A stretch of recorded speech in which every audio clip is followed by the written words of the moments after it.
My name is Saadia Ali. I am a co-chair of the Lived Experience Committee at the National Education Alliance for Borderline Personality Disorder. It's a volunteer position, and I've been involved with the organization with the Lived Experience Committee for about 2 years now. Hi, I'm Jen, and I'm also co-chair of the Lived Experience Committee. I've been with the organization less time than Saadia, probably about a little over a year. Can you tell me a little bit about your own mental health journeys? How much time do we have? Tons of time.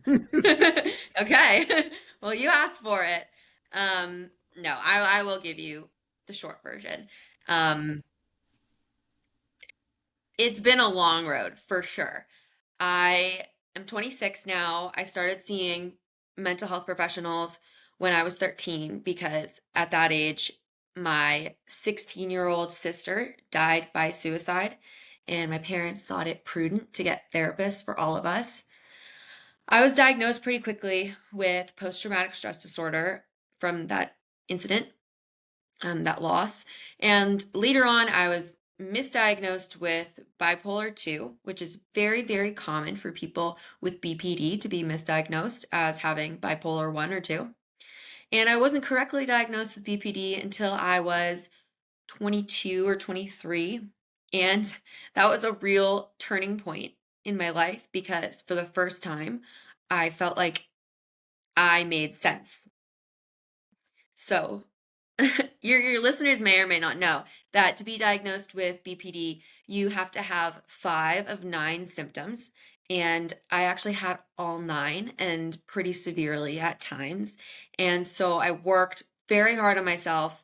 And today I actually no longer meet criteria for BPD, which means that I no longer regularly experience at least 5 of the qualifying symptoms. I still have big emotions some of the time, and I take very, very good care of myself because I'm extremely sensitive. But my life and my experience of my life is so much better than it was. It's like night and day. Mental illness has always been part of my story. As far back as I can remember, I had challenges related to mental health. Oftentimes, it was like at the forefront of my life. I first started engaging with the mental health system when I was in early childhood. It was around experiencing immense anxiety around what was happening in my environment at the time, particularly as a person who is ADHD and autistic. And then more intensely, I was experiencing the mental health system through partial hospitalization programs and inpatient admissions, and that started in my mid-teens and then went well through my early 20s. And around that time was when the diagnoses in my late teens of bipolar and BPD simultaneously came about. 28 now. It's probably only been the last 5 years that I've gotten a better handle on what's going on with me and what I can do about it. And the organization, brought you all together. Can you tell me about the National Education Alliance for Borderline Personality Disorder? So, the National Education Alliance for BPD, or as we call it, NEABPD, is a one of the largest organizations in the space dealing with borderline personality disorder, and it actually mainly is meant to help the families of and the loved ones of people with the condition because it's a tough thing to deal with all around, and it very much affects the people that you live with and the people that you love. And so that is the main purpose of the organization. And it's only recently that they decided to have a lived experience committee and have some representation of people with lived experience and also some resources. So our part of the organization, the Lived Experience Committee, we cultivate and we vet resources that are non-stigmatizing, as much as possible, and that we really believe are helpful for people with the condition. So one of our first projects was to go through books and podcasts and Instagram pages, even, all sorts of educational resources that um, that were coming up, and we chose which ones to recommend formally and which ones to, kind of not endorse. And that was really important because there's a lot of stigma and a lot of misinformation about BPD. And the other projects that we've worked on, one big one is the blog. So if you go to neabpd.org, the the blog will pop right up. It's called This Borderline Life, and it's something that we decided to do because we wanted our voices to be heard. I really like when I was doing research of the lived experience committee because I was diagnosed with bipolar disorder too 5 years ago. Mhm. And what I wanted then is hear more lived experience stories because I did feel alone and Yeah. all that. But there weren't many Mhm. back then. Do you feel your personal stories helps others?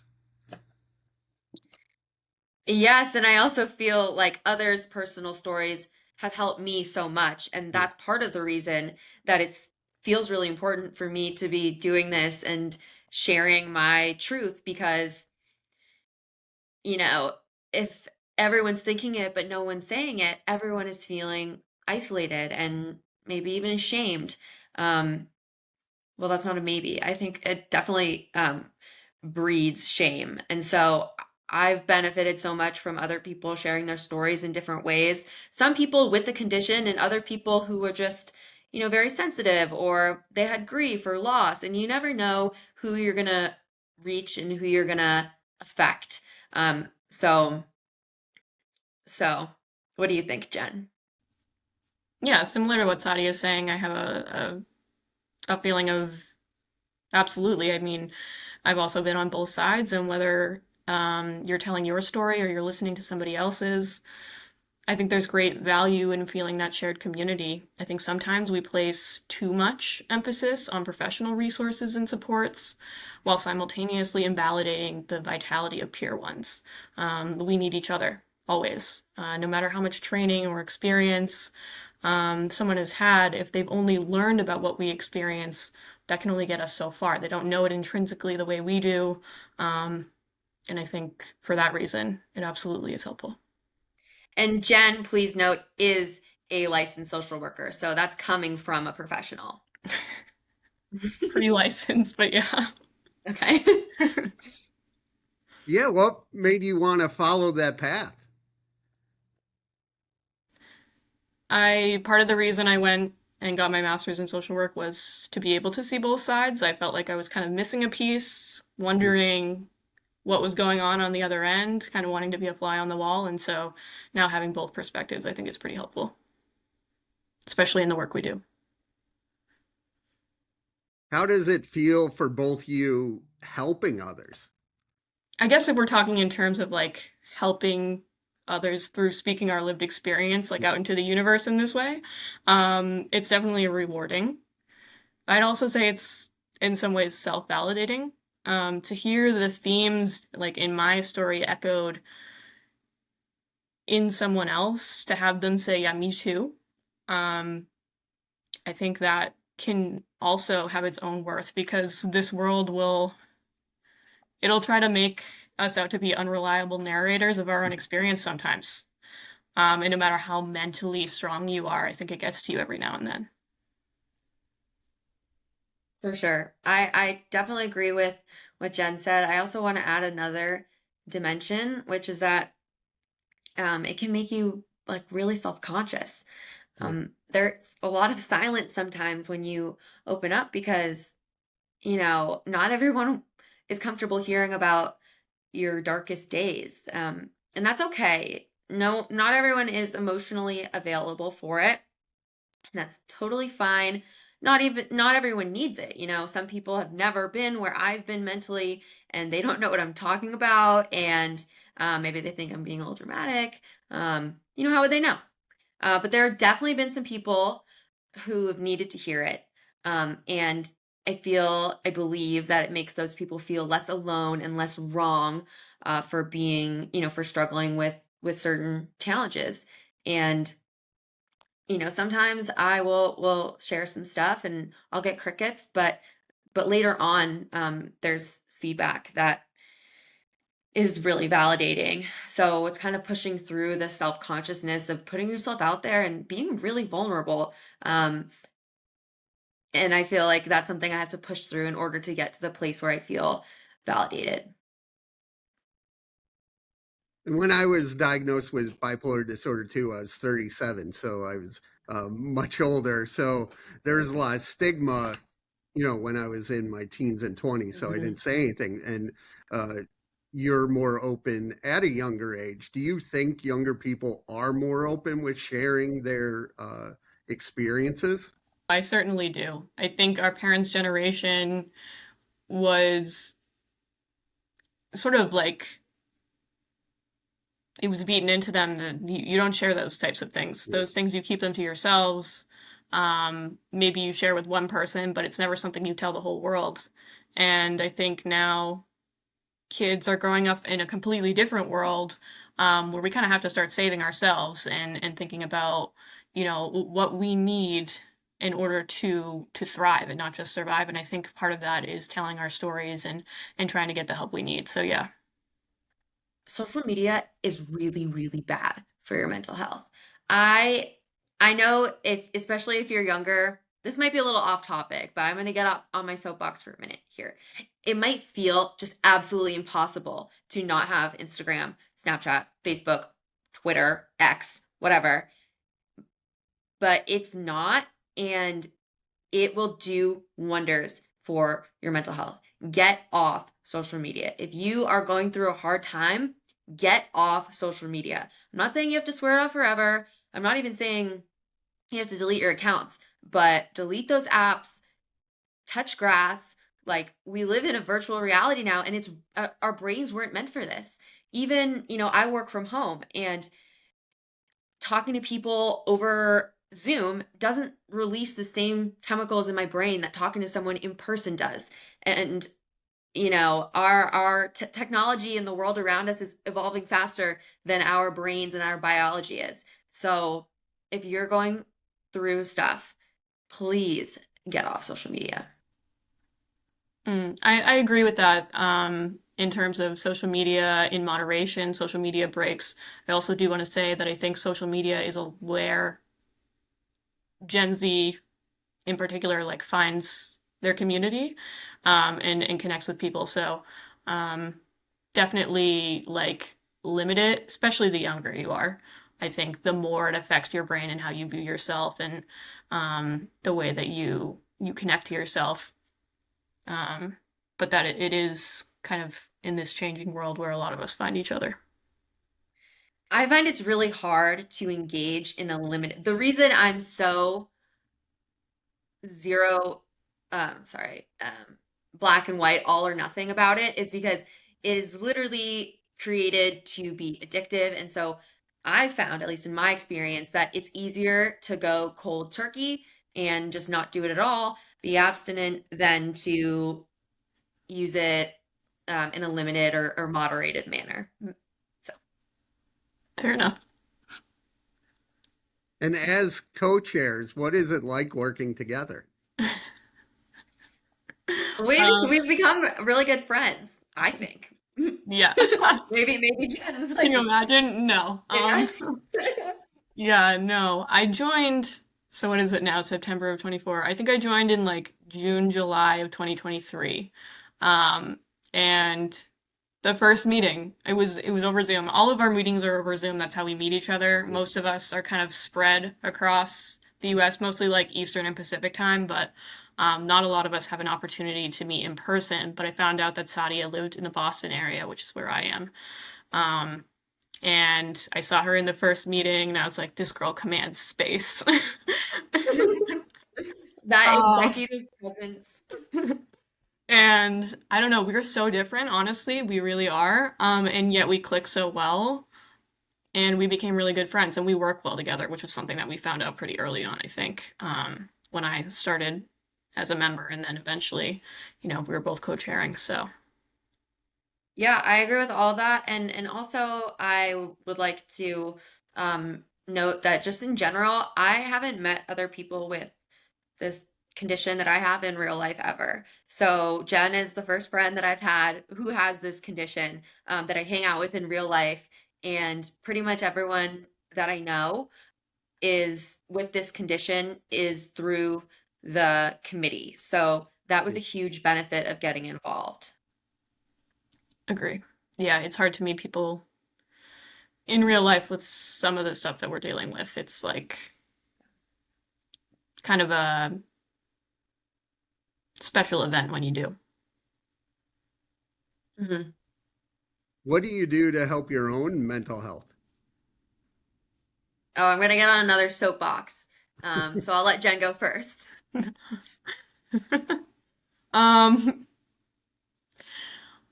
Honestly, I mean, of course, there are going to be many things, but the thing that came to mind when I was thinking about some of these questions that you had given us ahead of time was that I don't give myself a hard time, which sounds simple or ridiculous or whatever, but the whole world can do that. I'm not going to pile on and do that to myself. I've always been this way. It has quite literally kept me from the edge at many, many points.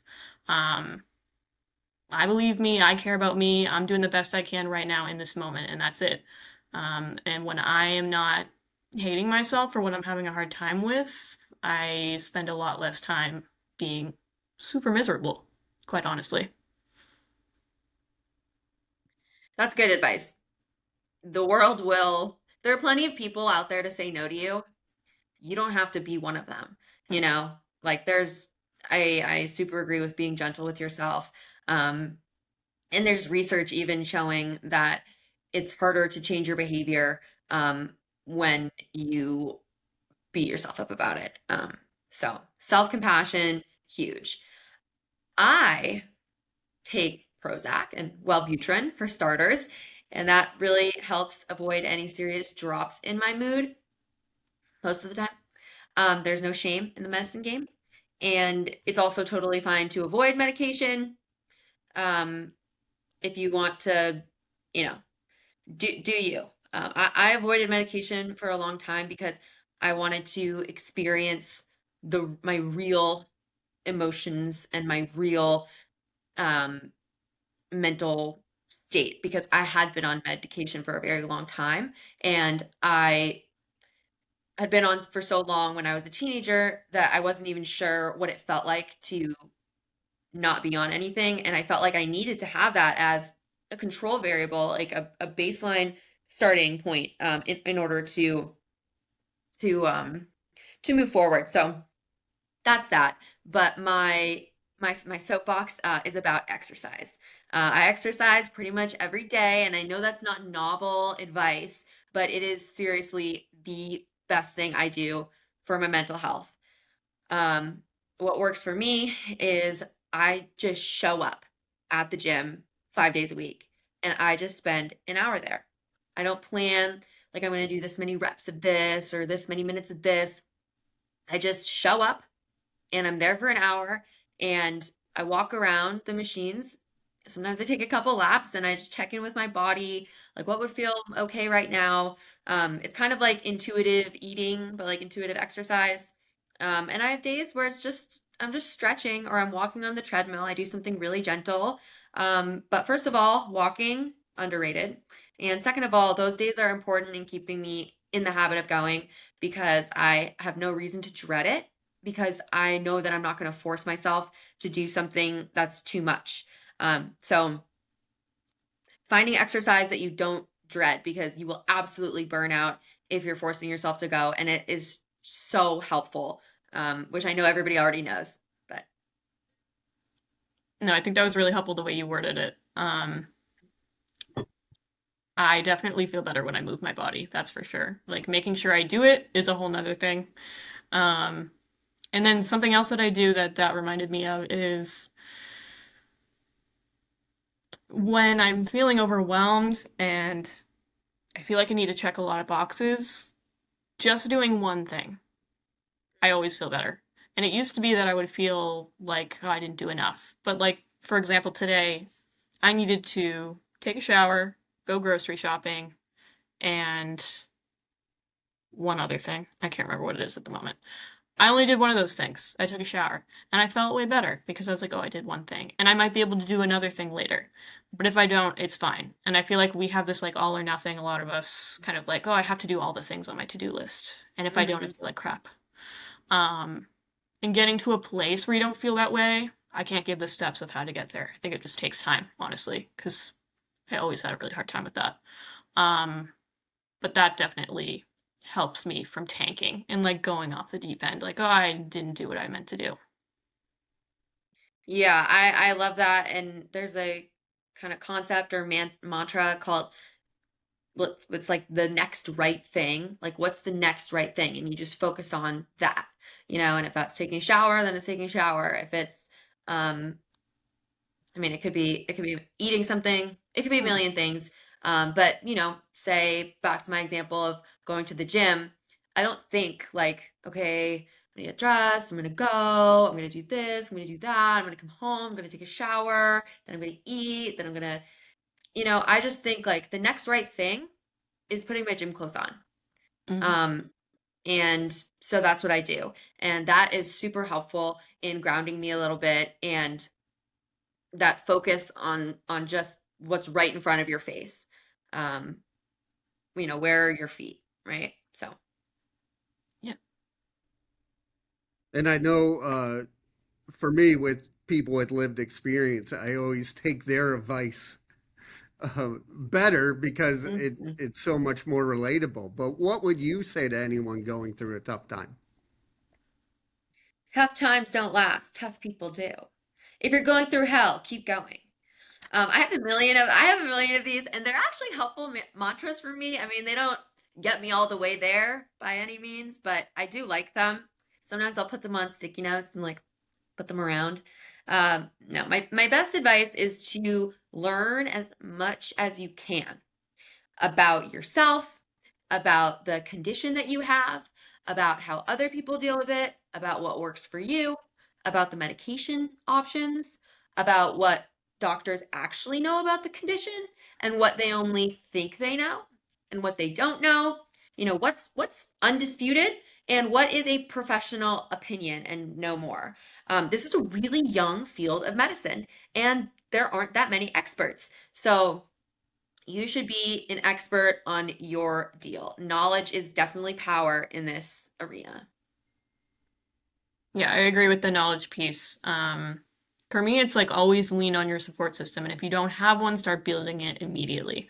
One person at a time, cultivate people around you that are really going to be there for you in meaningful ways, which is, of course, easier said than done, always. But also in line with that, and similarly in line with what Sadia was saying, like be your best self-advocate, and if you find yourself for whatever reason unable to advocate for yourself, find somebody who can help you do that or who can be that for you. We're often in really vulnerable positions, especially in certain power dynamics when we are labeled with certain diagnoses or identify with them, and so we need people in our corner who can help disrupt that power imbalance, and I think that's important. With the lived experience committee, where do you want to see that mission in the next, say, 3 to 5 years? Oh, we're building the plane while flying it. We have lots of um we have lots of ideas, but it's a volunteer-based organization, and so we go where the energy is. Like, what do people want to do? This year it was a blog. Again, go to neabpd.org. It's hopefully enlightening and if nothing else, interesting. Um, so, for me, next thing. So in 3 to 5 years, I don't know.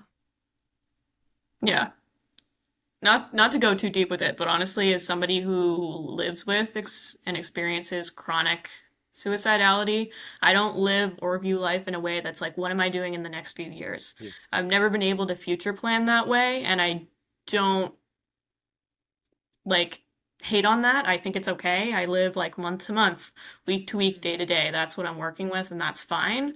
The future will be there when I get to it. So I'm just focused on this step, and then maybe the next one, similarly to what Saadia was saying. We just go where the energy is and what people want, because this is our project, and this is about people with lived experience for people with lived experience, um, and that's how we do it. So on that note, if you have lived experience with BPD and you're interested in getting involved with the work that we're doing, go to the website. Um, you'll be able to submit, you'll be able to find an email address there and contact us.